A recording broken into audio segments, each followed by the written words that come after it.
नमस्कार। अलंकार भाग 3 के वीडियोस के क्रम में आज मैं आपके लिए लेकर आई हूँ कुछ अन्य महत्वपूर्ण अर्थालंकार। आज जो अर्थालंकार हम पढ़ने वाले हैं वो है अन्योक्ति और मानवीकरण। तो आइए देखते हैं सबसे पहले अन्योक्ति अलंकार।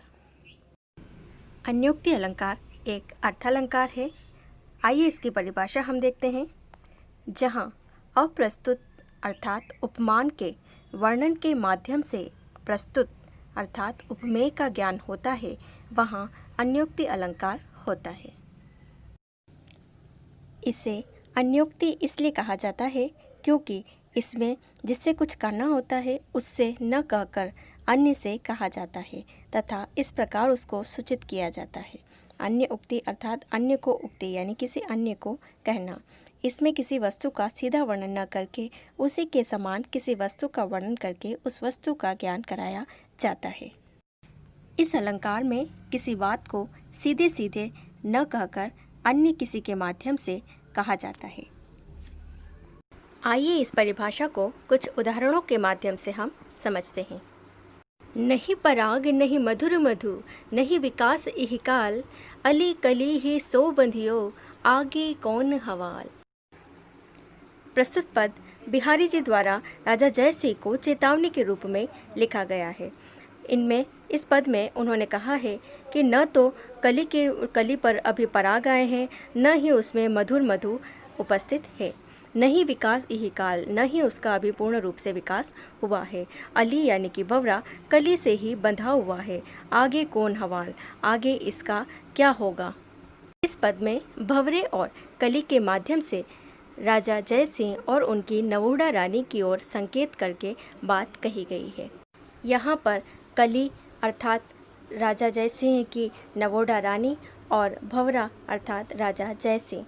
यहाँ पर राजा जय सिंह को कहा गया है कि जिस प्रकार से भंवरा कली पर ही आसक्त होता है वैसे ही आप अपनी नवोढ़ा रानी पर आसक्त हैं, और अभी जबकि वह रानी पूर्णतः युवा भी नहीं हुई है, पूर्ण रूप से उसका सौंदर्य भी विकसित नहीं हुआ है, तभी आपका यह हाल है। आप सारे राजकार्य छोड़कर उन पर आसक्त हुए रहते हैं, तो आगे आपका क्या होगा। अतः यह पद एक अन्योक्ति अलंकार का सुंदर उदाहरण है। इसी प्रकार अन्योक्ति अलंकार का एक अन्य उदाहरण हम देखते हैं। माली आवत देख कर कलियन करी पुकारी फूले फूले चुन लिए काली हमारी वारी। इस पद में कहा गया है कि माली को आता देखकर कलियन करी पुकारी, कलिया जो है वो पुकार मचाने लगी है, पुकार करने लगी है कि फूले फूले चुन लिए, आज माली ने सारे फूल चुन लिए हैं, काली हमारी बारी, कल हम भी कली से फूल बन जाएंगे और कल हमारी बारी आ जाएगी और हमें भी इसी तरह से चुन लिया जाएगा। इस पद में कली और फूल के माध्यम से मानव जीवन के क्षण भंगुरता का वर्णन किया गया है। मानव जीवन भी एक पुष्प के समान है, वह कली के रूप में विकसित होता है और फूल बनने के बाद यानी कि अपनी आयु पूर्ण करने के बाद वह मृत्यु को प्राप्त हो जाता है। अर्थात यह जो जीवन है वह क्षणभंगुर है, वह एक न एक दिन इसका विनाश होना ही होगा। तो यहाँ पर कली और फूल के माध्यम से अन्य बात कही गई है, अतः अन्य को उक्ति की गई है, इस वजह से यहाँ पर अन्योक्ति अलंकार है। इसी प्रकार एक अन्य उदाहरण हम अन्योक्ति अलंकार का यहाँ देखते हैं। स्वार्थ न सुकृत श्रम वृथा देखु विहंग विचारी बाज पराए पानी परी तू पच्छीनु न मारी। इन पंक्तियों में भी बाज के माध्यम से राजा जय सिंह को बात कही गई है। बाज को कहा गया है कि हे बाज, तू पराए प्राणियों के लिए अपनी ही बराबर के अपनी ही जाति के पंछियों को तू मार रहा है। इसमें न तो तेरा कोई स्वार्थ है, न ही इसमें कोई अच्छा काम है, और इसमें तेरा श्रम भी जो परिश्रम है वो भी व्यर्थ जा रहा है।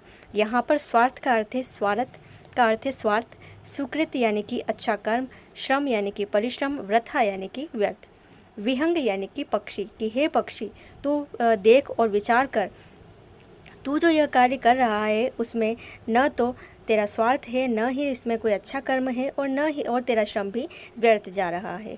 हे बाज, तू पराये प्राणियों के लिए अपनी ही बिरादरी के पक्षियों को मत मार। यहाँ पर यह बात अप्रस्तुत यानी कि बाज के माध्यम से राजा जय सिंह को कही गई है। राजा जय सिंह जो कि एक बाज के समान है और पराय पानी यानी कि मुगलों के लिए वह अपने ही पंछियों यानी कि अपनी ही हिंदू धर्म के राजाओं को क्षति पहुंचा रहा है। इसमें न तो उसका कोई स्वार्थ है, न ही अच्छा कर्म है और उसका परिश्रम भी व्यर्थ जा रहा है। अतः यहाँ पर बाज के माध्यम से राजा जय सिंह को बात कही गई है, अन्य को उक्ति की गई है। अतः इन पंक्तियों में भी अन्योक्ति अलंकार की सृष्टि हुई है। इस प्रकार अन्योक्ति अलंकार का एक अन्य उदाहरण हम यहाँ देखते हैं। 10 दिन आदर पाई के करिले आप बखान, जय लगे काग सराध पखु तौ लग तव सन्मान। इन पंक्तियों में भी कौवे के माध्यम से मनुष्य को बात कही गई है, अर्थात यहाँ पर भी किसी के माध्यम से किसी अन्य को व्यंग्यात्मक बात कही गई है, अर्थात अन्य को उक्ति कही गई है, इसलिए यहाँ पर भी अन्योक्ति अलंकार है। यहाँ पर काग के लिए कहा गया है कि कौवा जो है वह श्राद्ध पक्ष में 10 दिन सम्मान को प्राप्त करता है और उस 10 दिन के सम्मान को पाकर भी वह अपने आप को बखान करता रहता है कि मैं इतना महान हूँ कि मेरा इतना सम्मान किया जाता है। उसी प्रकार कुछ मनुष्य भी इस पृथ्वी पर होते हैं जिनका अगर उनको 4 दिन का कोई सम्मान या पद प्रतिष्ठा मिल जाती है तो वह उसका बखान जो है पूरे जगत में करते रहते हैं, यानी कि अपने ही मुँह मियाँ मिट्ठू वे बनते हैं। अतः यहाँ पर भी अन्योक्ति अलंकार की सृष्टि हुई है, क्योंकि यहाँ पर काग के माध्यम से मनुष्य को संदेश देते हुए बात कही गई है, अन्य को उक्ति की गई है। इस प्रकार हम देखते हैं कि जहाँ पर कि जिसे कुछ कहना होता है उसे न कहकर अन्य से कहा जाता है और इस प्रकार उस व्यक्ति को सूचित किया जाता है जिसको यह बात कहनी है, वहाँ पर अन्योक्ति अलंकार होता है, यानी कि किसी अन्य के माध्यम से किसी अन्य को उक्ति कहना अन्योक्ति अलंकार कहलाता है। अगला हमारा अर्थालंकार है मानवीकरण अलंकार। मानवीकरण अलंकार की परिभाषा के अनुसार जब अमूर्त भावों अथवा जड़ वस्तुओं में मानवीय गुणों का आरोपण कर दिया जाता है तो मानवीकरण अलंकार होता है। इस परिभाषा में अमूर्त भावों का अर्थ है ऐसे भाव जो साकार रूप में नहीं है, जो निराकार है और जो हमें दिखाई नहीं देते हैं, ऐसे सभी भाव और जड़ वस्तुएं अर्थात वे वस्तुएं जो चल फिर नहीं सकती और जो बोल नहीं सकती, वे सभी वस्तुएं जड़ वस्तुओं के अंतर्गत आती है। तो उन सभी वस्तुओं को, उन सभी भावों को मानवों के रूप में यानी कि मनुष्यों के रूप में कार्यकलाप करते हुए, बोलते चलते हुए और उसी प्रकार से उनका वर्णन किया जाता है, वहाँ पर मानवीकरण अलंकार होता है। मानवीकरण अलंकार अंग्रेजी साहित्य के पर्सोनिफिकेशन का हिंदी में होने वाला प्रयोग है। मानवीकरण में प्रकृति को मानवीय रूप दिया जाता है तथा निर्जीव पदार्थों को मनुष्य की तरह काम करते या सुख दुख आदि भावों से पूरित और प्रभावित दिखाया जाता है। मानवीकरण अलंकार की पहचान हम सरलता से कर सकते हैं। आइए कुछ उदाहरणों के माध्यम से हम इसे समझते हैं। दिवसावसान का समय, मेघमय आसमान से उतर रही वह संध्या सुंदरी परी से धीरे धीरे धीरे। इन पंक्तियों में संध्या को सुंदरी कहा गया है और कहा गया है कि दिवस के अवसान का समय है। दिवस के अवसान का समय अर्थात दिन ढल रहा है, सूर्यास्त हो रहा है और मेघमय आसमान से, आसमान जो पूरा मेघों से भरा हुआ है, वहाँ से उतर रही है वह संध्या सुंदरी, वह संध्या रूपी सुंदरी परी के समान लग रही है और वह आसमान से धीरे धीरे उतर रही है। यहाँ पर संध्या जो कि एक जड़ वस्तु है या जड़ अमूर्त जिसे कहा जा सकता है, वह उसका मानवों के रूप में उसको सुंदरी कहा गया है और परी के समान उसको बताया गया है। अतः इन पंक्तियों में मानवीकरण अलंकार है। इसी प्रकार मानवीकरण अलंकार का एक अन्य उदाहरण हम यहाँ देखते हैं। सेकत सेया पर दुग्ध धवल, तनवंगे गंगा ग्रीष्म विरल, लेटी ही श्रांत क्लांत निश्चल।